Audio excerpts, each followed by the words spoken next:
Meet the editors. Hello, good evening. പ്രതിദിന വാർത്താ വിശകലന പരിപാടി മീറ്റ് ദ എഡിറ്റേഴ്സ് ആരംഭിക്കുന്നു. എല്ലാ പ്രേക്ഷകർക്കും സ്വാഗതം. പ്രതിപക്ഷ നേതാവ് വി.ഡി. സതീശനെതിരെ രൂക്ഷ വിമർശനം തുടരുകയാണ് വെള്ളാപ്പള്ളി നടേശൻ.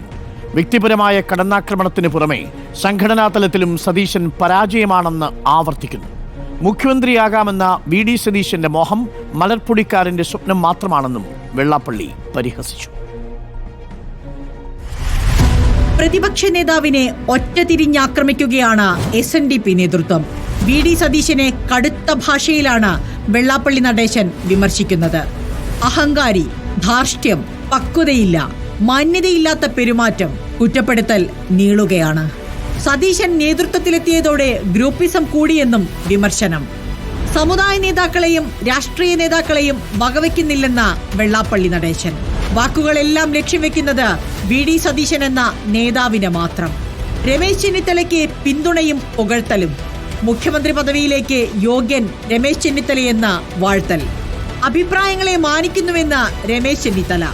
താൻ വിമർശനത്തിന് അതീതനല്ലെന്ന് വിനീത ഭാഷയിൽ വി.ഡി. സതീശന്റെ മറുപടി. സമുദായ നേതാക്കൾക്ക് അഭിപ്രായം പറയാമെന്ന് KC വേണുഗോപാൽ. ഇത്തരം തുറന്നു പറച്ചിലുകൾ ഒഴിവാക്കേണ്ടിയിരുന്നുവെന്ന് A. സുധാകരൻ. വെള്ളാപ്പള്ളിയുടെ അഭിപ്രായം കേവലം വ്യക്തിപരമോ? വിമർശനങ്ങൾക്ക് കോൺഗ്രസിലെ അഭിപ്രായ ഭിന്നത മൗനാനുവാദം നൽകുന്നുവോ? സമുദായ നേതാക്കളുടെ വിമർശനങ്ങളെ ഒറ്റക്കെട്ടായി നേരിടാൻ കോൺഗ്രസിനാകുമോ? വി.ഡി. സതീശനെ അധിക്ഷേപിക്കുന്നതിന് പിന്നിൽ വിലപേശലോ?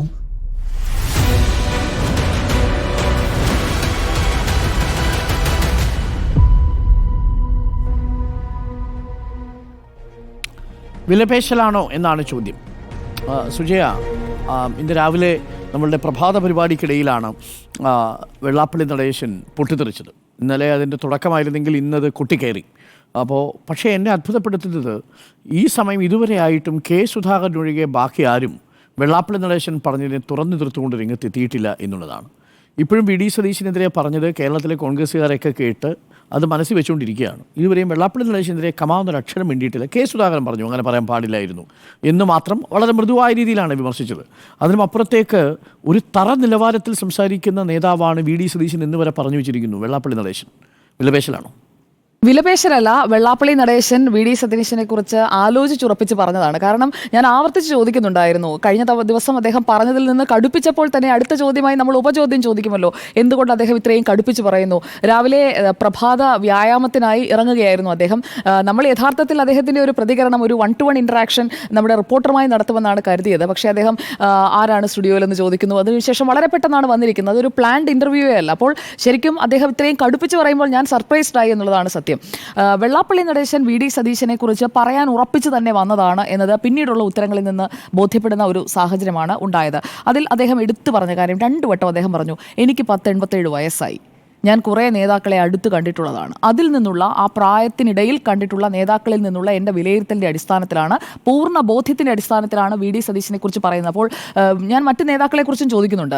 അപ്പോൾ കമ്പാരിസൺ വരുമ്പോൾ വി.ഡി. സതീശൻ വേഴ്സസ് രമേശ് ചെന്നിത്തല, അതിൽ യോഗ്യൻ രമേശ് ചെന്നിത്തലയാണെന്ന് ഒരു സംശയമില്ലാതെ അദ്ദേഹം പറഞ്ഞു വെക്കുകയാണ്. അതൊരു ക്ലിയർ കട്ട് സ്റ്റേറ്റ്മെൻ്റ് ആണ്, ഒരു വിലപേശലായി ഞാൻ കരുതുന്നില്ല. കാരണം ഇപ്പോൾ UDF അധികാരത്തിലിരിക്കുമ്പോൾ അതിൽ ഏതെങ്കിലും ഒരാളുടെ ഭാഗമായി നിൽക്കുക, അതിനുമൊക്കെ അപ്പുറം 2026 നടക്കാൻ പോകുന്ന തെരഞ്ഞെടുപ്പിൽ, ആ തെരഞ്ഞെടുപ്പിൽ തന്നെ അദ്ദേഹം പറയുന്നത് എന്താണ്, LDFന്റെ 3ാം സർക്കാർ വരാനാണ് സാധ്യത എന്ന് അടുത്ത ചോദ്യത്തിന് ഉത്തരമായി അദ്ദേഹം തന്നെ പറയുന്നുണ്ട്. അപ്പോൾ അധികാരത്തിൽ വരാൻ സാധ്യതയില്ല എന്നൊരു ഭാഗത്ത് അദ്ദേഹം പറയുന്നുണ്ട്. അതുപോലെ തന്നെ മറുഭാഗത്ത് അധികാരത്തിൽ വരികയാണെങ്കിൽ, UDF വരികയാണെങ്കിൽ മുഖ്യമന്ത്രിയാകാൻ യോഗ്യൻ രമേശ് ചെന്നിത്തലയാണ്, വി.ഡി. സതീശന് അതിനുള്ള യോഗ്യതയില്ല എന്നുള്ള അദ്ദേഹത്തിന്റെ ഒരു അണ്ടർസ്റ്റാൻഡിംഗ് അദ്ദേഹം പങ്കുവയ്ക്കുകയാണ് ചെയ്തത്. ഇതിൽ വി.ഡി. സതീശന് പിന്നിലാണ് കോൺഗ്രസ് അണിനിരക്കുന്നത്, വി.ഡി. സതീശൻ അത്ര വലിയ നേതാവാണ് എന്നൊക്കെ പറഞ്ഞുകൊണ്ടിരുന്നവർക്കുള്ള ഒരു മറുപടിയാണ് ഇന്ന് മുതിർന്ന കോൺഗ്രസ് നേതാക്കളുടെ മൗനം.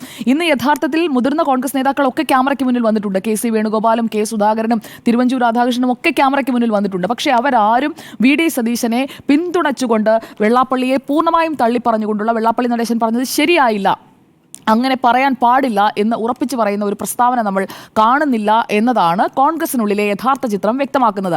രമേശ് ചെന്നിത്തലയെ പിന്തുണച്ചുകൊണ്ട്, രമേശ് ചെന്നിത്തലയ്ക്ക് യോഗ്യതയുണ്ട് എന്ന് പറഞ്ഞുകൊണ്ട് അതേസമയം ഇതേ നേതാക്കളൊക്കെ വരികയും ചെയ്തിട്ടുണ്ട്. ഇതിൽ പല നേതാക്കളെയും അടുത്തറിയുന്ന, എല്ലാ മുന്നണിയിലും എല്ലാ പാർട്ടിയിലുമുള്ള നേതാക്കളെ അടുത്തറിയുന്ന ഒരാൾ പറയുന്ന ഒരു അഭിപ്രായത്തെ വിലപേശലായി ഞാൻ കാണുന്നില്ല. അത് അദ്ദേഹത്തിന്റെ പ്രതികരണമായി, കൃത്യമായ പ്രതികരണമായിട്ടാണ് ഞാൻ കാണുന്നത്. ഒരു തെരഞ്ഞെടുപ്പ് കാലത്തല്ല ഈ പ്രതികരണം.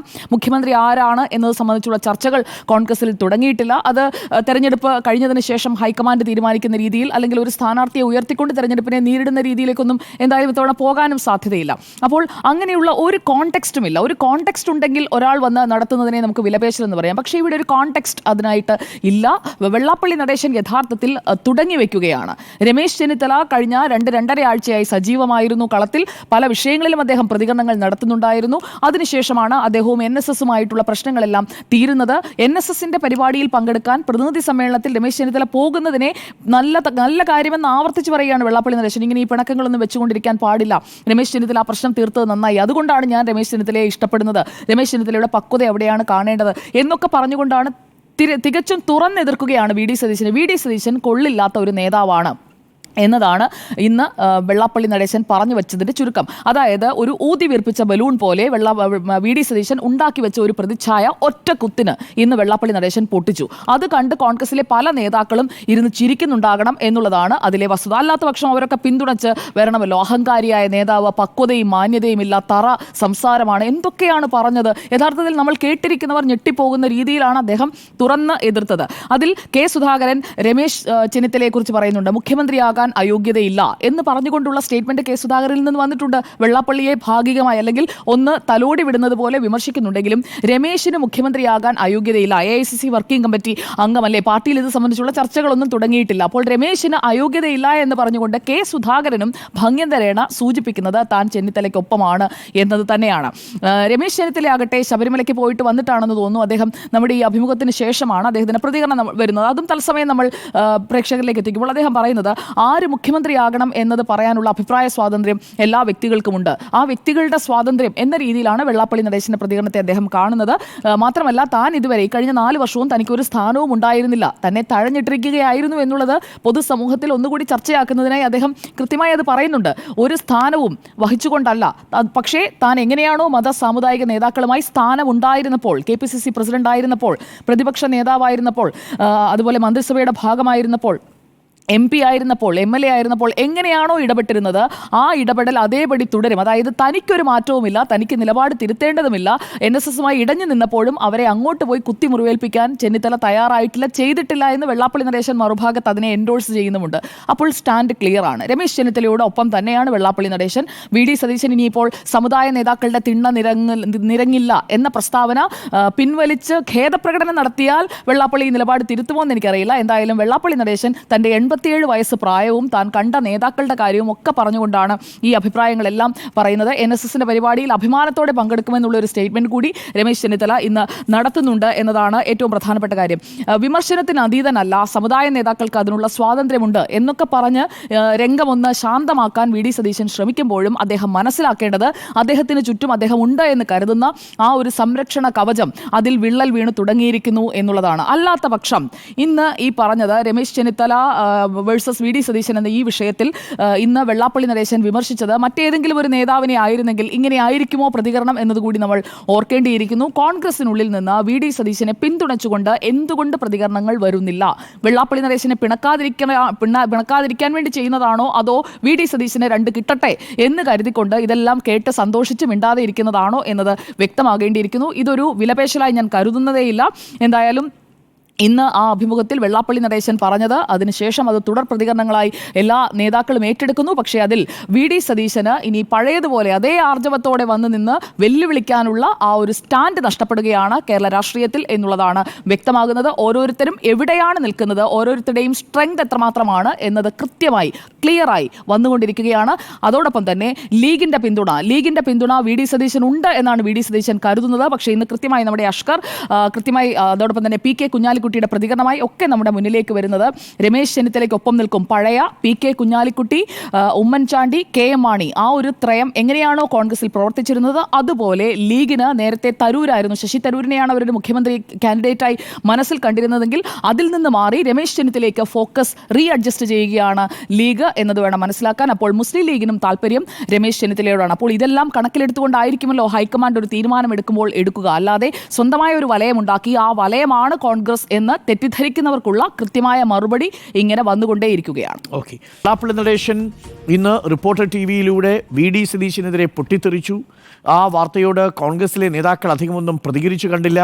വിലപേശലാണോ എന്നാണ് ചോദ്യം. സ്മൃതി, ഈ വെടക്കാക്കി തനിക്കാക്കുക എന്നൊരു പ്രയോഗമുണ്ട്. അതാണ് യഥാർത്ഥത്തിൽ വെള്ളാപ്പള്ളി നടത്തുന്നതെന്ന് തോന്നുന്നു. അദ്ദേഹത്തിൻ്റെ പ്രതികരണങ്ങളിൽ പറഞ്ഞിരിക്കുന്ന ഒരു വാചകം തറ നേതാവാണ് എന്നുള്ളതാണ്. തറ പ്രതികരണങ്ങൾ നടത്തുന്നു എന്ന് പറയുന്നു. പിന്നെ അദ്ദേഹം പറഞ്ഞു വെറുപ്പ് കൊടുത്ത് വെറുപ്പ് വാങ്ങുന്ന നേതാവാണ് എന്ന്. യഥാർത്ഥത്തിൽ വെള്ളാപ്പള്ളിയാണ് ഇവിടെ വെറുപ്പ് കലർന്ന പ്രസംഗങ്ങൾ മുൻപ് നടത്തിയിട്ടുള്ളത്. അത് നമ്മൾ കേരളം കണ്ടിട്ടുള്ളതാണ്. മുമ്പ് ലീഗുമായി ബന്ധപ്പെട്ട് നടത്തിയ പ്രതികരണങ്ങളുണ്ട്. ലീഗിനെ ഒരു വർഗീയ പാർട്ടിയായിട്ടാണ് പലപ്പോഴും വെള്ളാപ്പള്ളി കണ്ടിട്ടുള്ളത്. ഡോക്ടർ മുബാറക് പാഷ ശ്രീനാരായണ ഗുരു യൂണിവേഴ്സിറ്റി അല്ലേ അവിടെ VC ആക്കിയ ഘട്ടത്തിൽ അദ്ദേഹം പറഞ്ഞ പ്രതികരണം നമ്മുടെ മുന്നിലുണ്ട്. അതിനേക്കാളും ഒക്കെ അപ്പുറം മാൻഹോളിൽ വീണ ആളുകളെ രക്ഷിക്കാൻ വേണ്ടി നടത്തിയ ശ്രമത്തിനൊടുവിൽ മരിച്ച നൌഷാദിൻ്റെ കുടുംബത്തിന് സഹായം ചെയ്തപ്പോൾ ആ സർക്കാരിനെതിരെ നടത്തിയ അതിക്രൂരമായ പ്രതികരണം, അത് അദ്ദേഹം നടത്തിയ പ്രതികരണമൊക്കെ അല്പം ചിരിച്ചുകൊണ്ടൊക്കെയാണ് അന്ന് പ്രതീകരിച്ചത്. ഇപ്പോഴും ഓർമ്മയുണ്ട്, അതൊരു കേസാവുകയും അറസ്റ്റിലേക്ക് പോവുകയൊക്കെ ചെയ്തിട്ടുണ്ട്. അത് ഉമ്മൻചാണ്ടിയുടെ കാലത്തായിരുന്നു. അന്ന് ആഭ്യന്തരമന്ത്രി രമേശ് ചെന്നിത്തലയായിരുന്നു. ആ നടപടിയിലേക്ക് പോയത് ആഭ്യന്തരമന്ത്രി തന്നെയാണ് ആ നടപടി എടുത്തത്, രമേശ് ചെന്നിത്തലയാണ് നടപടിയെടുത്തത് എന്നൊരു കൗതുകം കൂടി അവിടെയുണ്ട്. അപ്പോൾ ഇത്തരം പ്രതികരണങ്ങൾ അവിടെ നടത്തിക്കൊണ്ടിരിക്കുന്നു വെള്ളാപ്പള്ളി. ഇനി UDFുമായി വെള്ളാപ്പള്ളിയുടെ ബന്ധം പരിശോധിക്കുകയാണെങ്കിൽ ഒരു കാലത്തും UDFുമായി അങ്ങനെ വെള്ളാപ്പള്ളിക്കൊരു ബന്ധം ആ രൂപത്തിലില്ല എന്ന് വേണം മനസ്സിലാക്കാം. ചില നേതാക്കൾക്ക് ഒറ്റയ്ക്കും തെറ്റയ്ക്കും ബന്ധമുണ്ടാകാം. പക്ഷേ വെള്ളാപ്പള്ളി പറഞ്ഞ അല്ലെങ്കിൽ വെള്ളാപ്പള്ളി പറയുന്നത് കേൾക്കുന്ന രീതിയിൽ UDF വരിക, UDFിൻ്റെ നിലപാടിന് വിലവയ്ക്കുന്ന രീതിയിൽ വെള്ളാപ്പള്ളി പ്രതികരിക്കുക, അങ്ങനെ ഉണ്ടായിട്ടില്ല. അദ്ദേഹം എല്ലാ ഘട്ടത്തിലും ഒന്നുകിൽ LDFുമായി നല്ല ബന്ധം, അതോടൊപ്പം തന്നെ ഇപ്പോൾ BDJs ഒക്കെ വന്ന ഘട്ടത്തിൽ അപ്പുറത്തേക്കും കുറച്ച് നല്ല അഭിപ്രായം പറയും. മോദി നല്ല പ്രധാനമന്ത്രിയാണ്, പിണറായി വിജയൻ നല്ല മുഖ്യമന്ത്രിയാണ് എന്ന് അപ്പുറത്തും ഇപ്പുറത്തും കൊടുക്കുന്ന ഒരു പ്രതികരണമാണ് പൊതുവെ നമ്മൾ വെള്ളാപ്പള്ളിയുമായി ബന്ധപ്പെട്ട് കണ്ടിട്ടുള്ളത്. ഇനി വെള്ളാപ്പള്ളി എന്ന സമുദായ നേതാവ് പറയുന്നത് കേട്ട് വോട്ട് ചെയ്യുന്നവരല്ല യഥാർത്ഥത്തിൽ വിഭാഗത്തിൽ കൂടുതലുള്ളത് എന്നുള്ളതാണ് നമുക്ക് തിരഞ്ഞെടുപ്പുകളിലെ ഫലം നൽകുന്ന ഒരു സൂചന. അദ്ദേഹം ആരൊക്കെയാണോ പരാജയപ്പെടുത്താൻ ഉദ്ദേശിച്ച് ശക്തമായ പ്രതികരണങ്ങൾ നടത്തിയിട്ടുള്ളത് അവരൊക്കെ തന്നെ നല്ല ഭൂരിപക്ഷത്തിൽ വിജയിക്കുകയാണ് ചെയ്തിട്ടുള്ളത്. ഇതിപ്പോൾ നേരത്തെ VM സുധീരൻ്റെ കാര്യത്തിലായാലും അതൊരു പോര് തന്നെയായിരുന്നു. അവർക്കിടയിൽ ആ പ്രതികരണങ്ങൾ പരസ്പരം നന്നായി ശക്തമായി തന്നെ വന്നിട്ടുണ്ട്. VM സുധീരനെതിരെ നടത്തിയ പ്രതികരണമായാലും പിന്നീട് KC വേണുഗോപാലിനെതിരെ നടത്തിയ പ്രതികരണമായാലും ഏറ്റവും ഒടുവിൽ നമുക്ക് രാഹുൽ മാങ്കൂട്ടത്തിലെ തെരഞ്ഞെടുപ്പ് ഘട്ടത്തിൽ രാഹുൽ മാങ്കൂട്ടത്തിലും തോക്കണമെന്ന് പറഞ്ഞതാണ്. ഇവരൊക്കെ തന്നെ നല്ല ഭൂരിപക്ഷത്തിൽ വിജയിക്കുന്നു എന്നുള്ളതാണ്. ഇനി VD സതീശനെ എതിരെ എന്താണ് യഥാർത്ഥത്തിൽ വെള്ളാപ്പള്ളിക്ക് VD സതീശനോട് പ്രശ്നം? അങ്ങനെ വെള്ളാപ്പള്ളിയും VD സതീശനും തമ്മിലൊരു പ്രശ്നമുണ്ടോ എന്ന് ചോദിച്ചാൽ നമ്മൾ ആരും നേരത്തെ മുൻകാലത്ത് കണ്ടിട്ടില്ല. അങ്ങനൊരു പോര് നമ്മൾ കണ്ടിട്ടില്ല. അതേസമയം സുകുമാരൻ നായരും VD സതീശനും തമ്മിലുള്ള പോര് നമ്മൾ കൃത്യമായ പ്രതികരണങ്ങളിലൂടെ കണ്ടിട്ടുണ്ട്. ആ ബൈറ്റുകൾ നമ്മുടെ മുന്നിൽ ഉണ്ട്. അപ്പോൾ അങ്ങനെ ഒരു പ്രതികരണം യഥാർത്ഥത്തിൽ വെള്ളാപ്പള്ളിയുമായിട്ടൊരു മത്സരം ഉണ്ടായിട്ടില്ല എന്നുള്ളതാണ്. അങ്ങനെയുള്ള പ്രതികരണങ്ങൾ മുമ്പ് കണ്ടിട്ടില്ല എന്നുള്ളതാണ്. പിന്നെ ഈ നമുക്ക് ഓർമ്മയുണ്ടല്ലോ, ഇടുക്കിയിൽ ശവമഞ്ച ഘോഷയാത്ര, PT തോമസിൻ്റെ ശവമഞ്ച ഘോഷയാത്ര നടത്തിയ ഗാഡ്ഗിൽ വിഷയത്തിലെ ഉണ്ടായ ആ പ്രതിഷേധം, സഭയുടെ പ്രതിഷേധം, അന്ന് ബിഷപ്പ് ആനിക്കുഴിക്കാട്ടിൽ അതിശക്തമായ മോശം പ്രതികരണങ്ങൾ ചില നടത്തിയിരുന്നു. കോൺഗ്രസിനെതിരെ രൂക്ഷമായ പ്രതികരണങ്ങൾ നടത്തിയിരുന്നു. അന്ന് ഡീൻ കുര്യാക്കോസിനെ അവിടെ കയറ്റാത്ത സംഭവമൊക്കെ ഉണ്ടായിരുന്നു. അപ്പോൾ അന്ന് അദ്ദേഹം നടത്തിയൊരു പ്രതികരണമുണ്ട്. KPCC പ്രസിഡന്റിനെയും DCC പ്രസിഡന്റിനെയും ഒന്നും ഒക്കെ തീരുമാനിക്കുന്ന ഹൈക്കമാൻഡാണ്, അത് സഭ തീരുമാനിക്കേണ്ട. അതേസമയം കോതമംഗലം പള്ളിയിൽ ആര് കയറണം എന്നുള്ളത് പള്ളി തീരുമാനിക്കട്ടെ, അത് കോൺഗ്രസ് തീരുമാനിക്കില്ലല്ലോ എന്നൊരു പ്രതികരണം നടത്തിയിരുന്നു. അതുമായി ബന്ധപ്പെട്ട് ചില പ്രതികരണങ്ങൾ വന്നിട്ടുണ്ടെന്ന് തോന്നുന്നു വെള്ളാപ്പള്ളിയുടെ. അതല്ലാതെ ആ രൂപത്തിൽ ഇവർ തമ്മിലൊരു നേരിട്ടുള്ള പോര് നമ്മൾ കണ്ടിട്ടില്ല. അപ്പോൾ വെറുതെ കോൺഗ്രസിനകത്ത് ഒരു ബുദ്ധിമുട്ടുണ്ടാക്കുന്ന രീതിയിൽ ചില പ്രതികരണങ്ങൾ നടത്തി ബഹളം ഉണ്ടാക്കുക എന്നാണ്. ഇനി VD സതീശൻ്റെ തിരഞ്ഞെടുപ്പുമായി ബന്ധപ്പെട്ട് നോക്കുകയാണെങ്കിൽ അദ്ദേഹത്തിൻ്റെ മണ്ഡലത്തിൽ അദ്ദേഹം 5 തവണ മത്സരിച്ചപ്പോൾ അദ്ദേഹത്തിൻ്റെ ഭൂരിപക്ഷം ഉയർത്തുകയാണ് ചെയ്തിട്ടുള്ളത്. അവിടെയാണെങ്കിൽ ഒരുപാട് ഈഴവ വോട്ടർമാരുണ്ട് എന്നൊരു യാഥാർത്ഥ്യം കൂടിയുണ്ട്. അപ്പോൾ അങ്ങനെ അവിടെ നിൽക്കുമ്പോൾ അതൊന്നുമല്ല കാരണം കോൺഗ്രസിനകത്ത് പ്രശ്നങ്ങൾ ഉണ്ടാക്കുക എന്നുള്ളത് തന്നെയാണ്. ഇനി ഈ അഭിമുഖത്തിൻ്റെ അവസാനം അദ്ദേഹം പറയുന്നുണ്ട്, ഞാൻ VD സതീശനും ഒപ്പമില്ല, രമേശ് ചെന്നിത്തലയ്ക്കും ഒപ്പമില്ല. അപ്പോൾ വെറുതെ അങ്ങനെ കുറേ എന്തെങ്കിലുമൊക്കെ പറഞ്ഞു പോകുക എന്നതിലപ്പുറം അദ്ദേഹം വേറെ ഒന്നും ഉദ്ദേശിക്കുന്നില്ല, അവർക്കൊരു ബുദ്ധിമുട്ടുണ്ടാക്കുക എന്നുള്ളതാണ്. ഇനി ഇതിലെന്തുകൊണ്ട് കോൺഗ്രസ് നേതാക്കൾ പ്രതികരിക്കുന്നില്ല? ഇങ്ങനെ എന്തെങ്കിലും പറഞ്ഞു പോകുന്നതിനോട് പ്രതികരിച്ച് കാര്യങ്ങൾ ഒന്നുകൂടെ വഷളാകട്ടെ എന്ന് തീരുമാനിക്കില്ലല്ലോ. കാര്യങ്ങൾ വഷളാകരുത് എന്ന് തന്നെയാണല്ലോ. കോൺഗ്രസ് ഇതുവരെ തുടങ്ങാത്ത ഒരു ചർച്ചയിൽ ഇങ്ങനെ അഭിപ്രായവുമായി സാമുദായിക നേതാക്കൾ വരുമ്പോൾ അവരങ്ങനെ നടത്തിപ്പോകട്ടെ. അതിലപ്പുറം അതിലേക്ക് ഒരു പരസ്യ തർക്കത്തിന് പോകുന്നില്ല. ഇനി കെ സുധാകരൻ എന്ന് പ്രതികരിച്ചു. യഥാർത്ഥത്തിൽ അതിലൊരു രാഷ്ട്രീയ കൗതുകമുണ്ട്. കെ സുധാകരനും അപ്പുറത്ത് വി ഡി സതീശനും അവർ തമ്മിലുള്ള ചില സ്വരചേർച്ചയില്ലായ്മയുടെ ഭാഗമായിട്ടുള്ള പ്രതികരണങ്ങൾ നമ്മൾ പരസ്യമായി തന്നെ കണ്ടിട്ടുള്ളതാണ്. ആ കാലം പിന്നീട് അത് കഴിയുകയാണ് ചെയ്തിട്ടുള്ളത്. അവർ രണ്ടുപേരും അത് അവസാനിപ്പിച്ചിരിക്കുന്നു. അപ്പോൾ ഇന്ന് കെ സുധാകരൻ എന്ന മാധ്യമങ്ങളുടെ ചോദ്യത്തിന് ഉത്തരമായി ഈ വെള്ളാപ്പള്ളിയുടെ പ്രതികരണത്തിന് ഉത്തരമായി അദ്ദേഹം പറഞ്ഞു, വെള്ളാപ്പള്ളി അങ്ങനെ പറയാൻ പാടില്ലായിരുന്നു എന്ന് തന്നെ ശക്തമായ പ്രതികരണം അദ്ദേഹത്തിൻ്റെ ഭാഗത്തുനിന്ന് വരുന്നു. വി ഡി സതീശനെ പോലെ ഒരു നേതാവ് എന്ന് വി ഡി സതീശനെ കൃത്യമായി ചേർത്ത് വെച്ചുകൊണ്ടുള്ള പ്രതികരണം വരുന്നു. അപ്പുറത്ത് പിന്നീടും ചോദ്യം വരുന്നു, അങ്ങനെയാണെങ്കിൽ രമേശ് ചെന്നിത്തല നല്ല നേതാവല്ലേ എന്നും മുഖ്യമന്ത്രി ആകാൻ യോഗ്യനല്ലേ എന്ന ചോദ്യം വരുമ്പോൾ അദ്ദേഹവും യോഗ്യനാണല്ലോ എന്ന മറുപടി അദ്ദേഹം കൊടുക്കുന്നുണ്ട്. യോഗ്യനല്ല എന്ന് പറയുമ്പോഴാണല്ലോ അവിടെ വാർത്ത വരുന്നത്. ചോദ്യം ചോദിക്കുന്നു, അതിന് മറുപടി പറയുന്നു. ചോദ്യമല്ലാതെ സ്വന്തം നിലയ്ക്ക് എടുത്ത ഒരു നേതാക്കളും പറഞ്ഞിട്ടില്ല എന്നുള്ളതാണ് ഈ കാര്യത്തിൽ പറയാനുള്ളത്. അപ്പോൾ കോൺഗ്രസ് ഇതിൽ വീഴാൻ പോകുന്നില്ല, വെള്ളാപ്പള്ളി കുഴിച്ച കുഴിയിലേക്ക് ചാടാൻ പോകുന്നില്ല എന്നതാണ് അതിലെ പ്രതികരണം എന്ന് മനസ്സിലാക്കുന്നത്. ഇനി ലീഗിന് ഇക്കാര്യത്തിൽ രമേശ് ചെന്നിത്തലയാണോ അതോ വി ഡി സതീശനാണോ എന്നൊരു താരതമ്യത്തിലേക്ക് പോകുന്നുവെന്നും അവിടെ രമേശ് ചെന്നിത്തലയ്ക്കാണ് കൂടുതൽ സ്വീകാര്യത എന്നൊരു രൂപത്തിലും വിലയിരുത്തലുണ്ട്.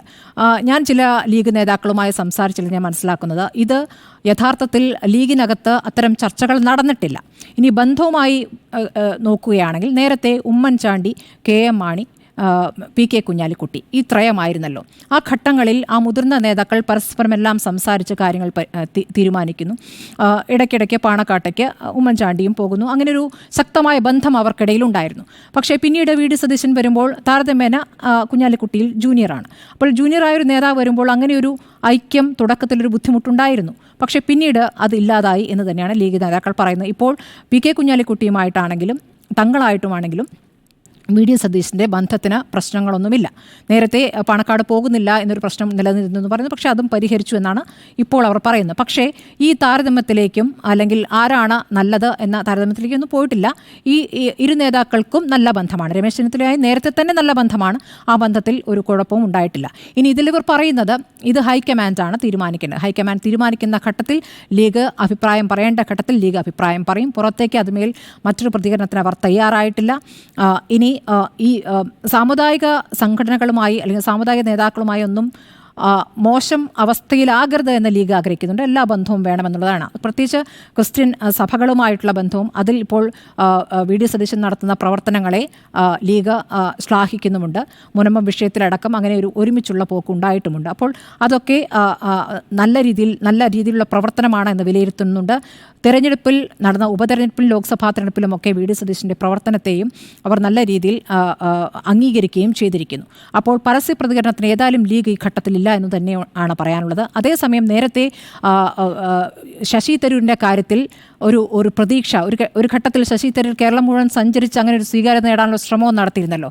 അന്ന് ആ ശ്രമത്തിന് ഒരു ഘട്ടം വരെയും ലീഗ് പിന്തുണ നൽകിയിരുന്നു. പിന്നീട്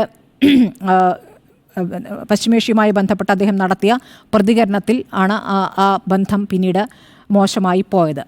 മാത്രമല്ല ബി ജെ പിയോട് ഇപ്പോൾ ഒരു മൃദു സമീപനം ശശി തരൂരിനുണ്ട് എന്നൊരു സംശയം കൂടി യഥാർത്ഥത്തിൽ ലീഗിനുണ്ട്. അതുകൊണ്ട് ഇപ്പോൾ തരൂർ ഒരു തരത്തിലും അവർക്കിപ്പോൾ ഒരു പ്രതീക്ഷയല്ല.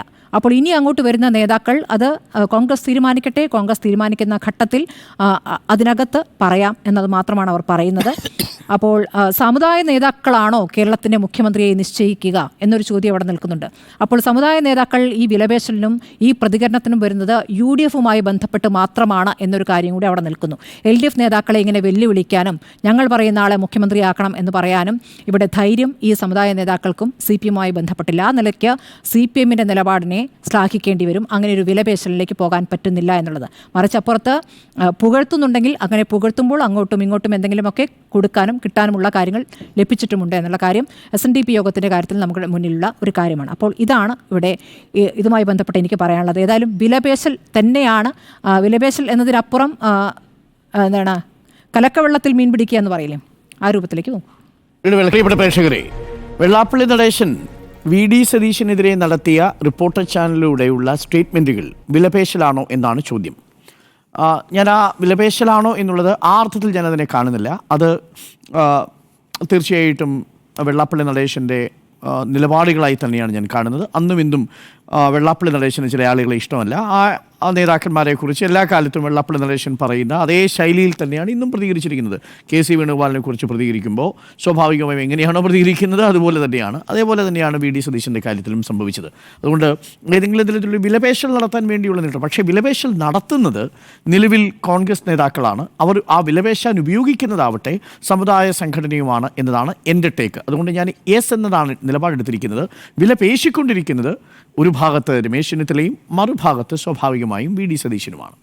ഇനി ഈ വിഷയത്തിലേക്ക് എത്തിയാൽ ഞാൻ മനസ്സിലാക്കുന്നത് ഈ വിവാദങ്ങൾ കേരള ബ്ലാസ്റ്റേഴ്സ് ഇപ്പോൾ തുടർച്ചയായി പരാജയപ്പെട്ടതിന് ശേഷം തിരിച്ചു വരുന്നത് പോലെ ഈ ISLൻ്റെ ട്രോഫി കേരള ബ്ലാസ്റ്റേഴ്സ് എടുത്താൽ നിശ്ചയമായും 2026 രമേശ് ചെന്നിത്തല കേരളത്തിൻ്റെ മുഖ്യമന്ത്രിയാവും. അതായത് LDF വിജയിക്കണം, അതാണ് ഏറ്റവും LDF പരാജയപ്പെടണം. LDF പരാജയപ്പെട്ടതിന് ശേഷം തുടർച്ചയായി പരാജയപ്പെട്ടുകൊണ്ടിരിക്കുന്ന കേരള ബ്ലാസ്റ്റേഴ്സ് ഫോം കണ്ടെത്തണം. ഇപ്പോൾ നടത്തിയിരിക്കുന്ന നീക്കം വളരെ പ്രധാനപ്പെട്ട ഒരു നീക്കമാണ്. അത് രമേശ് ചെന്നിത്തലയ്ക്ക് ഗുണകരമായിട്ടുണ്ട് എന്നാണ് എൻ്റെ ടേക്ക്. എന്തുകൊണ്ടെന്നാൽ 2 കാര്യങ്ങൾ കൊണ്ടാണ്. ഒന്ന്, ഉപതെരഞ്ഞെടുപ്പുകൾക്ക് ശേഷം ചർച്ചകളെല്ലാം വി ഡി സതീശനിലേക്ക് കേന്ദ്രീകരിക്കുന്നത് നമ്മൾ കണ്ടത്. എല്ലാ തലക്കെട്ടുകളിലും വി ഡി സതീശനുണ്ട്.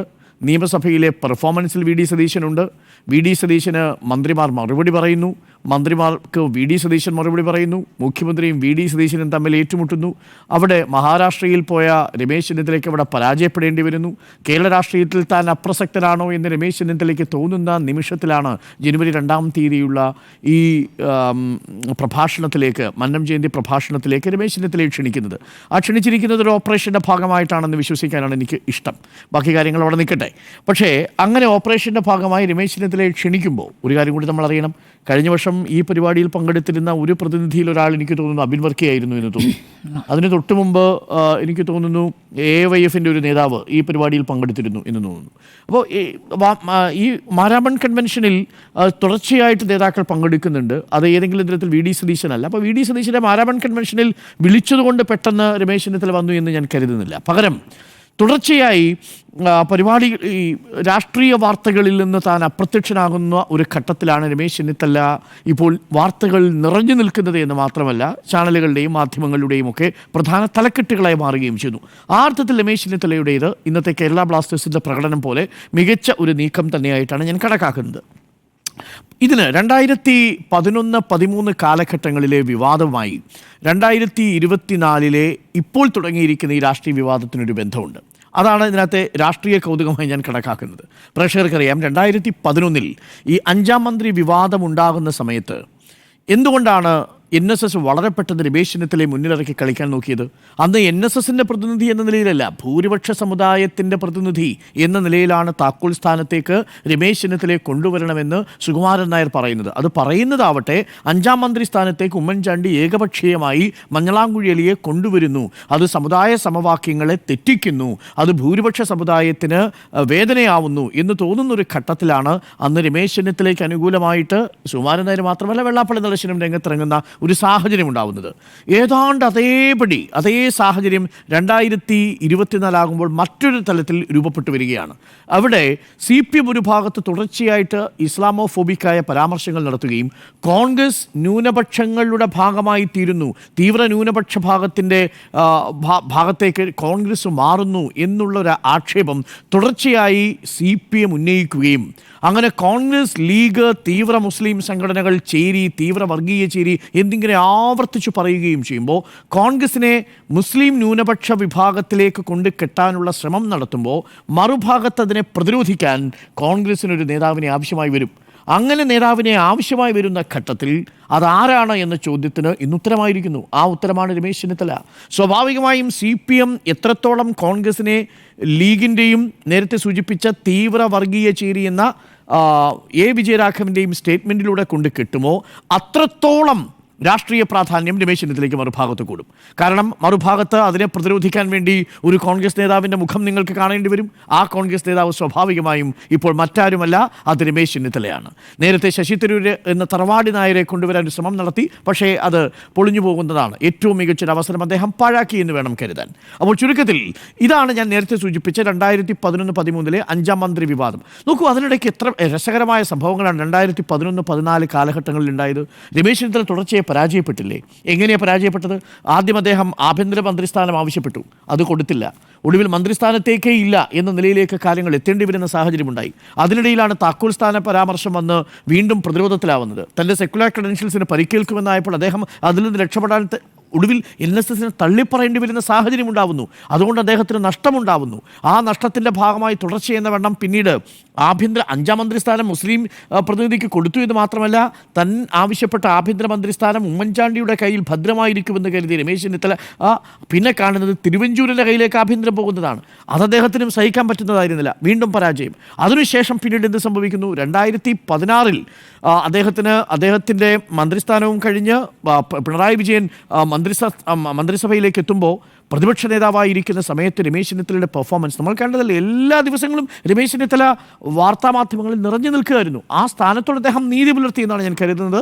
ചിലതൊക്കെ വസ്തുതാവിരുദ്ധമായിരുന്നു എന്ന വിമർശനങ്ങൾ ഉണ്ടെങ്കിൽ പോലും സർക്കാർ തീരുമാനം മാറ്റേണ്ടി വരും. നോക്കൂ, പല ഘട്ടങ്ങളിൽ മാറ്റിയിരുന്നു. പല വിഷയങ്ങളിലും സർക്കാർ ആ തീരുമാനങ്ങളിൽ നിന്ന് പിന്നാക്കം പോകുന്ന നിലയുണ്ടായി. സർക്കാർ ഓരോ ദിവസവും രമേശ് ചെന്നിത്തലയ്ക്ക് മറുപടി നൽകേണ്ടി വരുന്ന അവസ്ഥയിലേക്ക് വന്നു. തുടർച്ചയായി രമേശ് ചെന്നിത്തല സർക്കാരിനെ ആക്രമിച്ചുകൊണ്ടിരുന്നു. അത് VD സതീശൻ നിയമസഭയിൽ ആക്രമിക്കുന്നതിനേക്കാളും അപ്പുറം പുറത്താണ് രമേശ് ചെന്നിത്തലയുടെ ആക്രമണം. പത്രസമ്മേളനങ്ങൾ നിരന്തരമായി വിളിച്ചുകൊണ്ടിരുന്നു. പക്ഷേ അവിടെയും ഒടുവിൽ എന്ത് സംഭവിച്ചു? വീണ്ടും 2021 അധികാരത്തിൽ വരുമ്പോൾ 22 MLA-മാരെന്ന് രമേശ് ചെന്നിത്തലയ്ക്കൊപ്പമുണ്ടെന്നാണ് ഞാൻ കരുതുന്നത്. ആ ഘട്ടത്തിൽ പോലും രമേശ് ചെന്നിത്തലയ്ക്ക് പ്രതിപക്ഷ നേതാവാൻ കഴിയുന്നില്ല. വീണ്ടും പരാജയം രമേശ് ചെന്നിത്തലയ്ക്ക്. ആ പരാജയം എവിടെ നിന്നാണ്? അത് ഒരു ഒത്തുതീർപ്പ്, ഉമ്മൻചാണ്ടിയുമായിട്ട് ഒത്തുതീർപ്പുണ്ടായിട്ട് പോലും അത് കേന്ദ്രത്തിൽ നിന്ന് VD സതീശൻ്റെ പേര് നിർദ്ദേശിക്കപ്പെടുന്ന സാഹചര്യം. വീണ്ടും അദ്ദേഹം കേരള രാഷ്ട്രീയത്തിൽ അപ്രസക്തനായി തീർന്ന് മഹാരാഷ്ട്രയിലേക്ക് പോകുന്നു. അവിടെയും പരാജയം. അങ്ങനെ തുടർച്ചയായ പരാജയങ്ങൾക്കു ശേഷം ബൗൺസ് ബാക്ക് ചെയ്തിരിക്കുകയാണ് രമേശ് ചെന്നിത്തല എന്നാണ് ഞാൻ കണക്കാക്കുന്നത്. അതുകൊണ്ട് 2011-13 കാലഘട്ടങ്ങളിലുള്ള ഒരു രാഷ്ട്രീയ സാഹചര്യം നിന്ന് ഏറെക്കുറെ സമാനമായ മറ്റൊരു രാഷ്ട്രീയ സാഹചര്യം ഇപ്പോൾ രൂപപ്പെട്ടിരിക്കുന്നു. ആ സാഹചര്യത്തിൽ ഇപ്പോൾ രമേശ് ചെന്നിത്തല കൂടുതൽ പ്രസക്തനാണ് എന്ന ഭൂരിപക്ഷ സമുദായത്തിലെ 2 സംഘടനകൾക്ക് തോന്നുന്നു എന്നാണ്. നോക്കൂ, നമ്മൾ രമേശ് ചെന്നിത്തല അണ്ടർ എസ്റ്റിമേറ്റ് ചെയ്യുകയേ വേണ്ട. ഇന്ന് 2 കാര്യങ്ങളിൽ. ഒന്ന്, രമേശ് ചെന്നിത്തലയുടെ കരിയർ കൊണ്ട്. രമേശ് ചെന്നിത്തല 26-ാമത്തെ വയസ്സിലാണ് MLA ആവുന്നത് ഹരിപ്പാട് നിന്ന്. രമേശ് ചെന്നിത്തല 24-ാമത്തെ വയസ്സിലാണ് KSUവിൻ്റെ ജനറൽ സെക്രട്ടറി ആവുന്നത്. രമേശ് ചെന്നിത്തല 30-ാമത്തെ വയസ്സിലാണ് മന്ത്രിയാവുന്നത്. രമേശ് ചെന്നിത്തലയ്ക്ക് 41 വയസ്സുള്ളപ്പോഴാണ് AICCയുടെ ജനറൽ സെക്രട്ടറി ആവുന്നത്. രമേശ് ചെന്നിത്തലയാണ് തൃണമൂൽ കോൺഗ്രസിൽ നിന്ന് മമതാ ബാനർജി അടക്കം മുതിർന്ന നേതാക്കളെ ദേശീയ നിരയിലേക്ക് കൊണ്ടുവരുമ്പോൾ അദ്ദേഹം ദേശീയ തലപ്പത്തുണ്ട്, കോൺഗ്രസിൻ്റെ തലപ്പത്തുണ്ട് എന്നുള്ളതാണ്. രമേശ് ചെന്നിത്തല നന്നായി ഹിന്ദി സംസാരിക്കുന്ന ആളല്ലേ. നോക്കൂ, കേരളത്തിൽ ഇത്രയും ഒഴുക്കോടുകൂടി ഹിന്ദി സംസാരിക്കുന്ന ഏത് നേതാവുണ്ട്? കേരളത്തിൽ ഹിന്ദി സംസാരിക്കുന്ന നേതാവ് നിങ്ങൾ അദ്ദേഹം MP ആയി പോയി പലരും മഹാരാഷ്ട്രയിലൊക്കെ ചുമതല കൊടുക്കുന്നതിന് പിന്നിൽ അദ്ദേഹം ഹിന്ദി വിശാരദാണെന്നേ. ഹിന്ദി വിശാരദായ രമേശ് ചെന്നിത്തല ഹിന്ദി സംസാരിക്കുന്നു. ഒഴുക്കോടെ ഹിന്ദി സംസാരിച്ച് ദേശീയ തലത്തിൽ ഏതു രാഷ്ട്രീയ നേതാവുമായും ബന്ധം സ്ഥാപിക്കാനുള്ള അദ്ദേഹത്തിൻ്റെ കഴിവ് നമ്മൾ മറ്റൊരു കേരളത്തിൽ നിന്ന് പോയ കോൺഗ്രസ് നേതാവിനും ഇല്ല. AK ആന്റണിക്കുണ്ടോ? ഒരു പരിധിക്കപ്പുറം KC വേണുഗോപാലിനുണ്ടോ? ഒരു പരിധിക്കപ്പുറം ഉമ്മൻചാണ്ടിക്കുണ്ടോ? ഉമ്മൻചാണ്ടിക്ക് എന്ത് ചെയ്യാൻ സാധിച്ചു? കേരളത്തിന് പുറത്തു പോയി വളരെ ആന്ധ്രാപ്രദേശിലായിരുന്നല്ലോ ചാർജ്. ഏറ്റവും ഒടുവിൽ ഉമ്മൻചാണ്ടിയുടെ ചാർജ് പോലും ആന്ധ്രാപ്രദേശിലായിരുന്നു. ഹിന്ദി ഹൃദയ ഭൂമിയിൽ തെരഞ്ഞെടുപ്പിൻ്റെ ചുമതല കൊടുക്കാൻ ആത്മവിശ്വാസമുള്ള നേതാവായി രമേശ് ചെന്നിത്തല AICCക്ക് മാറിയിട്ടുണ്ട്. പക്ഷേ സ്വന്തം തട്ടകത്തിൽ രമേശ് ചെന്നിത്തലയ്ക്ക് പക്ഷേ മുഖ്യമന്ത്രി സ്ഥാനത്തേക്ക് എത്തുക എന്ന അദ്ദേഹത്തിൻ്റെ സ്വപ്നം നടന്നില്ല. MLA ആയിട്ടുണ്ട്, മന്ത്രിയായിട്ടുണ്ട്, MP ആയിട്ടുണ്ട്, AICC ജനറൽ സെക്രട്ടറി ആയിട്ടുണ്ട്, അതേപോലെ KSUവിൻ്റെയും യൂത്ത് കോൺഗ്രസിൻ്റെയും സംസ്ഥാന ഭാരവാഹിയായിട്ടുണ്ട്. പക്ഷേ അദ്ദേഹത്തിൻ്റെ ഒരു സ്വപ്നം മുഖ്യമന്ത്രി സ്ഥാനം എന്നുള്ളതാണ്. അത് നടന്നിട്ടില്ല എന്നത് അദ്ദേഹം ഡിസർവ് ചെയ്യുന്നു എന്നത് കോൺഗ്രസിലെ ചില മുതിർന്ന നേതാക്കൾക്കറിയാം. ഞാനൊരു കണക്കൂടി പറയാം. അപ്പോൾ അദ്ദേഹത്തിൻ്റെ പൊളിറ്റിക്കൽ കരിയർ വൈസ് രമേശ് ചെന്നിത്തലയ്ക്ക് ഒട്ടും കുറവില്ല എന്ന് തന്നെയാണ് ഞാൻ കരുതുന്നത്. അത് വെള്ളാപ്പള്ളി പറഞ്ഞത് 100% ശരിയുമാണ്. മാത്രമല്ല അദ്ദേഹം വളരെ സമചിത്തതയോടു കൂടിയാണ് സമുദായ നേതാക്കളുമായി പെരുമാറുന്നത്. സമസ്തയിലെ നേതാക്കൾ, ഞാൻ മനസ്സിലാക്കുന്നത് സമസ്തയിലെ നേതാക്കൾക്ക് രമേശ് ചെന്നിത്തലയെ ഇഷ്ടമാണ്. അവർക്ക് ഈ വിവാദത്തിൽ നിങ്ങൾ ആർക്കൊപ്പം നിൽക്കുന്നു എന്ന് ചോദിച്ചാൽ ഞാൻ മനസ്സിലാക്കുന്നത് രമേശ് ചെന്നിത്തലയ്ക്കൊപ്പം എന്നവരുടെ മനസ്സ് പറയുന്നതായിട്ട് ഞാൻ വിചാരിക്കുന്നു. അതിന് പല കാരണങ്ങളുണ്ട്. ഒന്ന്, മുനമ്പം വിഷയത്തിലെടുത്തിരിക്കുന്ന നിലപാട്. ആ വിഷയത്തിലെടുത്തിരിക്കുന്ന നിലപാടിൽ നിന്ന് ലീഗിൽ 2 അഭിപ്രായം ഉണ്ടാവാനുള്ള കാരണം VD സതീശൻ്റെ ഒരു സ്റ്റേറ്റ്മെൻറ്റാണ്. VD സതീശന് മറുപടി പറഞ്ഞുകൊണ്ടാണ് KM ഷാജി വരുന്നത്. അതിന് മറുപടി പറഞ്ഞുകൊണ്ടാണ് ET മുഹമ്മദ് ബഷീർ വരുന്ന സാഹചര്യം ഉണ്ടാവുന്നത്. അത് സമസ്തയെ തെല്ലൊന്നുമല്ല പ്രതിരോധത്തിലാക്കിയിരിക്കുന്നത്. മുസ്തഫ മുണ്ടവാറയോട് ചോദിച്ചു നോക്കൂ, മുസ്തഫ മുണ്ടവാറ പറയും ആര് പറഞ്ഞതാ ശരി എന്നതിൻ്റെ മറുപടി പറയും. അപ്പോൾ സ്വാഭാവികമായും ഈ രാഷ്ട്രീയ രാഷ്ട്രീയ സാഹചര്യത്തിൽ സമസ്തയ്ക്കും രമേശ് ചെന്നിത്തലയോടൊരു തെല്ലടുപ്പമുണ്ടെന്ന് ഞാൻ വിശ്വസിക്കുന്നു. അത് പുറത്തിനി പറയുമോ ഇല്ലയോ എന്നുള്ളത് രണ്ടാമത്തെ കാര്യം. ഇനി ഒരു കാര്യം കൂടി നോക്കൂ, കോൺഗ്രസിനുള്ളിൽ രമേശ് ചെന്നിത്തലയാണോ വി ഡി സതീശനാണോ ശക്തൻ എന്ന് ആലോചിച്ച് നോക്കൂ. നമ്മൾ പലപ്പോഴും തെറ്റിദ്ധരിക്കുന്നത് മാധ്യമങ്ങളിലൂടെ നിരന്തരം പ്രതിപക്ഷ നേതാവ് ആഞ്ഞടിക്കുന്നു എന്നതുകൊണ്ട് മാത്രം കോൺഗ്രസ് കുടുംബത്തിൽ രമേശ് ചെന്നിത്തലയ്ക്ക് കരുത്തുണ്ടെന്ന് വി ഡി സതീശന് കരുത്തുണ്ടെന്ന് നമ്മൾ ധരിക്കരുത്. ഉദാഹരണത്തിന് എറണാകുളം ജില്ലയിൽ വി ഡി സതീശനോടൊപ്പം നിൽക്കുന്ന എത്ര എം എൽ എമാരുണ്ട്? ഒന്ന്, ഇപ്പോൾ Roji M John K C വേണുഗോപാലിനോടൊപ്പമാണ്, മാത്യു കുൽനാടൻ കെ സി വേണുഗോപാലിനോടൊപ്പമാണ്, എൽദോസ് കുന്നപ്പള്ളി എനിക്ക് രമേശ് ചെന്നിത്തലയ്ക്ക് ഒപ്പമാണ്. ഈ കേരളത്തിൽ ഉള്ള മൊത്തം എം എൽ എമാരുടെ എണ്ണം എടുത്താൽ ഒരുപക്ഷേ ഈ ഘട്ടത്തിൽ നമ്മൾ സംസാരിക്കുന്ന നിമിഷത്തിൽ രാഹുൽ മാങ്കൂട്ടത്തിൽ വി ഡി സതീശനോടൊപ്പം ഉണ്ട്. നാളെ എന്താവുമെന്ന് പറയാൻ കഴിയില്ല. പക്ഷേ ബാക്കിയുള്ള എത്ര നേതാക്കൾ വി ഡി സതീശനോടൊപ്പമുണ്ട് എന്ന് നമുക്ക് എങ്ങനെ പറയാൻ പറ്റും? ഒന്ന്, ബെന്നി ബെഹനാൻ ആർക്കൊപ്പമാ? ഹസൻ ആർക്കൊപ്പമാ? കെ സി ജോസഫ് ആർക്കൊപ്പമാ? ഇവരാരാണ് കോൺഗ്രസിലൊരു പ്രധാനപ്പെട്ട രാഷ്ട്രീയ വിഷയം വന്നാൽ ആദ്യം ഇവർ മൂന്നുപേര് സംസാരിക്കാൻ സാധ്യതയുള്ള നേതാവാരാ? ഞാൻ മനസ്സിലാക്കുന്നത് ഇവർക്ക് ആദ്യം ഒരുപക്ഷെ രമേശ് ചെന്നിത്തല, അതല്ലെങ്കിൽ കെ സി വേണുഗോപാൽ. നേരിട്ട് കെ സി വേണുഗോപാലുമായും രമേശ് ചെന്നിത്തലയുമായും സൗഹൃദം സൂക്ഷിക്കുന്നവരാണിവർ. പഴയ AI ഗ്രൂപ്പ് സമവാക്യങ്ങളെല്ലാം പൊളിഞ്ഞു. ഇപ്പോൾ തിരുവഞ്ചൂർ രാധാകൃഷ്ണൻ അദ്ദേഹം ഒരു ന്യൂട്രൽ പൊസിഷനിൽ നിൽക്കുകയാണ്. പക്ഷേ അപ്പോഴും രമേശ് ചെന്നിത്തലയുമായി അദ്ദേഹം സംസാരിക്കുന്നുണ്ട്. പഴയ പിണക്കങ്ങളും പരിഭവങ്ങളും ഒക്കെ മാറിയിട്ടുണ്ട്. പകരം ഇപ്പോൾ അവിടെ അദ്ദേഹം രമേശ് ചെന്നിത്തലയെ സപ്പോർട്ട് ചെയ്യുന്നുണ്ട്. ഇനി യൂത്ത് കോൺഗ്രസിൻ്റെ നേതൃനിരയിലേക്ക് എത്തിയാലോ? യൂത്ത് കോൺഗ്രസിൻ്റെ പല ജില്ലാ നേതാക്കളും ഇന്ന് വി ഡി സതീശനോടൊപ്പം ഇല്ല. ഏതെങ്കിലും ജില്ലാ പ്രസിഡന്റുമാർ വി ഡി സതീശനെ വിശ്വസിച്ചിറങ്ങുമോ? എനിക്ക് തോന്നുന്നില്ല ഈ ഘട്ടത്തിൽ. നിലവിൽ KSUവിൻ്റെ ഇപ്പോൾ അലോഷ്യ സേവ്യർ പറയുന്നു. അലോഷ്യ സേവ്യർ പോലും ഒരു പരിധിക്കും അപ്പുറത്തേക്ക് കെ സി വേണുഗോപാലിനെയാണെന്ന് ഇവരൊക്കെ അൾട്ടിമേറ്റ്ലി ഡിസിഷൻ മേക്കറായിട്ട് കണക്കാക്കുന്നതും കെ സി വേണുഗോപാലിൻ്റെ പ്രീതിയാണ് മിക്ക യുവ നേതാക്കളും ആഗ്രഹിച്ചു കൊണ്ടിരിക്കുന്നത്. വി ഡി സതീശൻ്റെ രീതിയല്ല. വി ഡി സതീശൻ മികച്ച ഒരു ഇലക്ടറൽ പെർഫോമറാണ്, അദ്ദേഹം ഇലക്ഷൻ സ്ട്രാറ്റജിസ്റ്റാണ്. അതൊക്കെ നമ്മൾ സമ്മതിക്കുമ്പോൾ പോലും അതിനും അപ്പുറത്തേക്ക് മുതിർന്ന നേതാക്കളുമായി ആ രീതിയിൽ അദ്ദേഹത്തിൻ്റെ ശൈലി ഇപ്പോഴും അദ്ദേഹത്തിന് ബുദ്ധിമുട്ടുണ്ടാക്കുന്നു. അതുകൊണ്ട് തന്നെ പല നേതാക്കളും അനായാസം രമേശ് ചെന്നിത്തലയോട് ഇടപഴകുന്നത് പോലെ വി ഡി സതീശനോട് ഇടപഴകാൻ കഴിയുന്നില്ല. ആ വിശ്വാസ്യത വി ഡി സതീശന് വന്നിട്ടില്ല എന്ന് തന്നെയാണ് ഞാൻ ഇപ്പോഴും വിശ്വസിക്കുന്നത്. അതുകൊണ്ട് നിലവിൽ കോൺഗ്രസ് കുടുംബത്തിൽ വി ഡി സതീശനും നമ്മൾ രമേശ് ചെന്നിത്തലയും നേതാക്കന്മാരുടെയും ഒപ്പം അണികളുടെയും ഒക്കെ പിന്തുണ വെച്ച് നോക്കിക്കഴിഞ്ഞാൽ ഇപ്പോഴും രമേശ് ചെന്നിത്തലയുടെ തട്ട് താണു തന്നെ ഇരിക്കും. അതിലൊരു സംശയവുമില്ല. കാര്യം മറുഭാഗത്ത് അദ്ദേഹത്തിൻ്റെ ആറ്റിറ്റ്യൂഡിൽ ഇഷ്യൂ ആണ് പ്രധാനമായിട്ടും ഉള്ളത് എന്നാണ് ഞാൻ മനസ്സിലാക്കുന്നത്. അത് കോൺഗ്രസിനെ സംബന്ധിച്ച് ചെറുതല്ലാത്ത ഒരു തലവേദനയും ഉണ്ടാക്കുന്നുണ്ട്. എൻ്റെ പ്രഡിക്ഷൻ ഇതാണ്, 2026 ഏതെങ്കിലും കാരണവശാൽ UDF അധികാരത്തിൽ വരുന്നൊരു സാഹചര്യം ഉണ്ടായാൽ, 70-80 സീറ്റുകൾ നേടി അധികാരത്തിൽ വരുന്ന സാഹചര്യം ഉണ്ടായാൽ 2 പോസിബിലിറ്റിയാണുള്ളത്. ഒന്ന്, രമേശ് ചെന്നിത്തല മുഖ്യമന്ത്രിയാവുക എന്നതാണ് ആദ്യ പോസിബിലിറ്റി എന്നതായി ഞാൻ കാണുന്നത്. Second option K C Venugopal മുഖ്യമന്ത്രിയാവുക. The third option will be V D Satheesan. പക്ഷേ വി ഡി സതീശന് പാർലമെൻ്ററി പാർട്ടി പിന്തുണ ഇപ്പോഴും ഇല്ല എന്നാണ് ഞാൻ വിശ്വസിക്കുന്നത്. സാങ്കേതികമായി ഉണ്ട് എന്ന് നമ്മൾ പറയും, പക്ഷേ ഇപ്പോഴും MLA-മാരുടെ ബഹുഭൂരിപക്ഷം പിന്തുണ രമേശ് ചെന്നിത്തലയ്ക്കൊപ്പമായിരിക്കും. അതാണ് വസ്തുത. അത് രമേശ് ചെന്നിത്തല ആർജിച്ചെടുത്ത രാഷ്ട്രീയ പരിചയമാണ്. 26-ാമത്തെ വയസ്സിൽ ആ കളരിയിൽ തുടങ്ങിയതാണ് കളി. ഹരിപ്പാട് പഠിപ്പിച്ചതാവട്ടെ സാക്ഷാൽ ലീഡർ. അവിടെ നിന്ന് അങ്ങോട്ട് തുടങ്ങിയ ആ രാഷ്ട്രീയ പരിചയ, ആ രാഷ്ട്രീയ അഭ്യാസത്തിൽ രമേശ് ചെന്നിത്തലയെ നമുക്ക് അണ്ടർ എസ്റ്റിമേറ്റ് ചെയ്യാൻ കഴിയില്ല. രമേശ് ചെന്നിത്തല കൊണ്ടുവന്ന നേതാക്കളാണ് ഇന്ന് കേരളത്തിൽ കോൺഗ്രസിലുള്ളതും കേരളത്തിന് പുറത്താണെങ്കിലും പല നേതാക്കളുള്ളതും രമേശ് ചെന്നിത്തലയോടൊപ്പം നിന്നവരാണ്. അതുകൊണ്ട് രമേശ് ചെന്നിത്തല ആ അർത്ഥത്തിൽ ഒരു മെൻഡർ എന്ന രീതിയിൽ നിൽക്കുന്നു. പക്ഷേ പ്രശ്നം എന്താണെന്ന് വെച്ചാൽ രമേശ് ചെന്നിത്തല ഇപ്പോൾ പവർലെസ് ആണ്. കേന്ദ്രത്തിൽ കെ സി വേണുഗോപാലാണ്. അപ്പോൾ അതുകൊണ്ട് എല്ലാ ഫോക്കസും കെ സി ആണ്.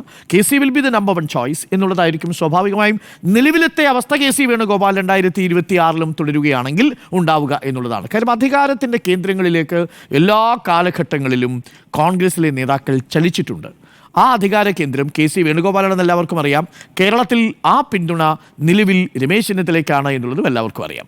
അതുകൊണ്ട് ഇനി വരുന്ന ദിവസങ്ങളിലും അത് നിർണായകമാകും എന്നുള്ളത് വാസ്തവമാണ്. പിന്നെ എന്നെ അത്ഭുതപ്പെടുത്തുന്നത് ഏകദേശം 12 മണിക്കൂറായി തറ ഭാഷ സംസാരിക്കുന്ന ഒരാളാണ് കേരളത്തിൻ്റെ പ്രതിപക്ഷ നേതാവെന്ന് പറഞ്ഞാൽ എനിക്ക് വേദനിക്കും. കാര്യം അങ്ങനെയല്ല വി ഡി സതീശൻ എന്നാണ് എൻ്റെ ടേക്ക്. വി ഡി സതീശൻ കാര്യങ്ങളൊക്കെ നന്നായി വൃത്തിയായി പഠിച്ച് നിയമസഭയിൽ പ്രസൻറ്റ് ചെയ്യുന്ന ഒരാളാണ്. പല സമയങ്ങളിലും ആ ചർച്ചകളുണ്ടാകുമ്പോൾ അതിൻ്റെ വൈകാരികമായിട്ടൊക്കെ ഇടപെടുന്നുണ്ടെങ്കിൽ പോലും അങ്ങനെ ഗൃഹപാഠം ചെയ്ത് സംസാരിക്കുന്ന ഒരാൾ അത്ര തറഭാഷ സംസാരിക്കുന്ന ഒരാളൊന്നുമല്ല.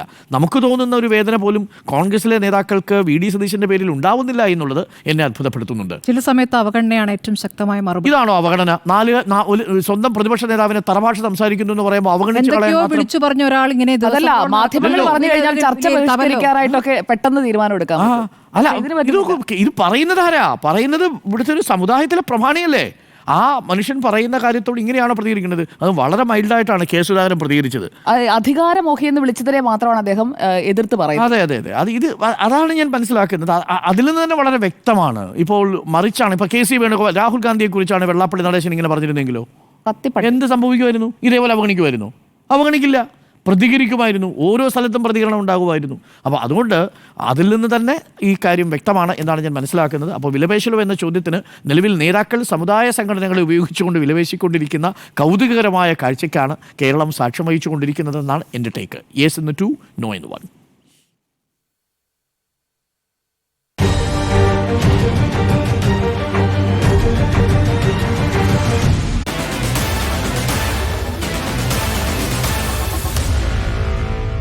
Meet the editors.